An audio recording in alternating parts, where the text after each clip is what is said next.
Hi, good morning. This is John. I just drove out to Chino Airport. Today being July 4th, they've got a celebration today for celebrating the 250th anniversary of the country. So I'll be doing more videos as I'm in there watching it. Anyway, they've got a program Plane Talk at 10:15 or 10:30, and then a T-6 flyover at about 12:30. Anyway, more to follow. Just drove out to Chino Airport. Almost nobody on the road today. Happy 4th. So here I am outside the museum, and we've got a lineup of T-6s that will be flying in a little while. And a Stearman biplane just showed up. See it in the distance. So, more to come. You just can't do it quite as fast. The Texan was highly involved in both the United States and also in the British Commonwealth. By the end of its career, which the first prototype flew in 1935, and the last country to use them militarily was South Africa in 1995.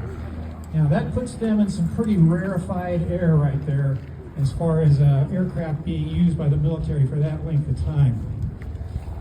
It's powered by a Pratt & Whitney 1340 9-cylinder radial engine, making anywhere between 550 and 600 horsepower. And again, this thing can do loops, it can do Immelmans, it can do vertical rolls, it can do regular rolls. It's an amazingly acrobatic aircraft. Like I say, used by almost 60 countries before all was said and done. It came by various names because the majority were made here in the United States and ended up being known as the Texan. But with the British Commonwealth, it was also known as the Harbour. In Canada, it had other names. Excuse me.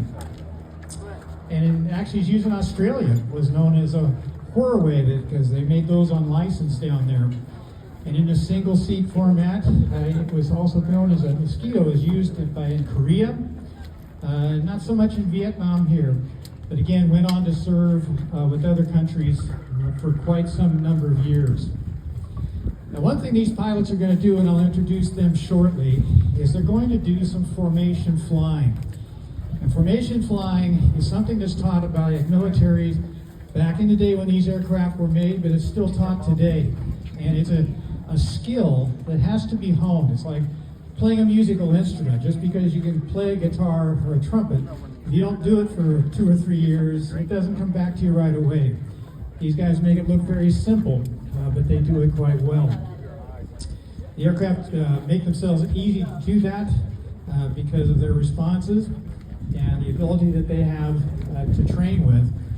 They're relatively, I say, compared to like a Mustang, inexpensive to fly. Now, inexpensive doesn't mean cheap, but they're very accessible aircraft as far as maintenance go. They were designed that way. North America made them 15% stronger than they really had to be, so it made them hold up well. And thousands of these were manufactured, both here in America and in other countries around the world. They've trained at least 130,000 pilots that we know of here, but the actual complete number of them that it's trained probably was in the several hundred thousands when you look at how it did all over the world. One thing that's nice about this aircraft is parts are still relatively available, and that's what makes them able to stay in the air. And the fact that the ease of maintenance and the price of working on a Pratt & Whitney 1340 versus, say, a Merlin V12 makes them a little more practical.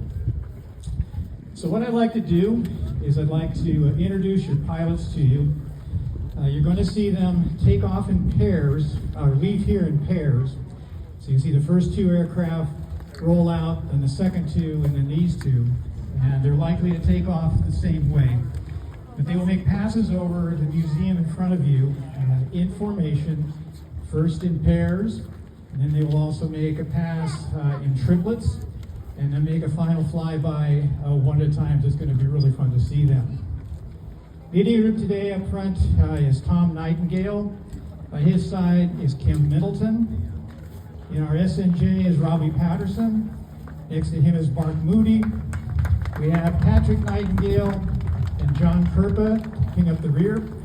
And I want you guys to enjoy this. So everybody give them a big round of applause.